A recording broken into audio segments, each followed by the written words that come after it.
Sa number 9, public-private partnership o joint venture agreement sa panibag-o na naman ng water concessionaire. Ang ginaplano sa karon ni Mayor Abby Benitez, inagod masolusyonan ang problema sa supply sa tubig. May report si Nico Delfin. May duwa na katuig nga magluwas hindi tayuyo ng supply sang tubig daw kape kag iced tea pa ang nagatubod nga tubig sa mga gripo sa mga konsumidor sang Basiwa Prime Water. Ganing plano ni Mayor Abby Benitez, mangita sang bago nga water concessionaire agod nga masolusyonan ang kakulang sang supply sang tubig pati na ang mga reklamo nga ginapadangat batok sa water utility. So if Prime Water cannot assure us that they will go on a massive pipe laying for new pipes the city of Bacolod, I would entertain another concessionaire. GBA, PPP, whatever ang ilang gusto, the city is mandated to make sure that the delivery of these basic services are at topmost standards na. Pero while exist ang Basiwa Prime, ma-entertain kita na. Yes, kasi kung legally, kagiyo sa ila, I was made to understand that legally also I am not obliged to make them exclusive.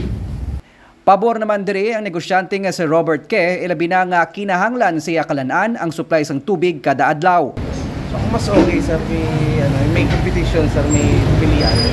Amo man sining luyag ni Levi Flores, agod nga makasiguro nga malimpyo kag hindi na sila kinahanglan pa nga magsala sang tubig nga ginabayaran kada bulan sa Basiwa Prime Water. Ako lang paglantaw mayo gani para may kompetensya ang Prime Water na kadto ila na yung obrado patututunto na magreklamo katugay-tugay pag aksyonan nila. Ang problema ang higko. Kung aga kagong gabi ko iya sang tubig nila ang gagagawa. Halin sa sano pa na? Sa totoo lang, halingit sa pagkapot sang Prime Water mayo pagani sang unang Basiwa. Mainom mo pa? Mainom mo pa. Sang una, wala kami kabakal ng purified water. Subong testingan mo na maburot, gidan dyan mo. Sunod sa alkalde, malawig naman nga nagapasalig ang tagdumalahan sang utility firm nga paayuhon ang sistema sa mga pipelines o galing hasta karon wala pa ini sang mihura.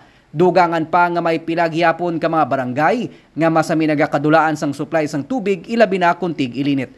What we need is really investment in a new piping system. Kaya kung hindi kita mag-invest sa water pipes nato, we would always have the problem of sediments nga ara na sa kadugayon sa mga water pipes nato ang anak rigo. So there will be no way we will clean this water because ara na siya.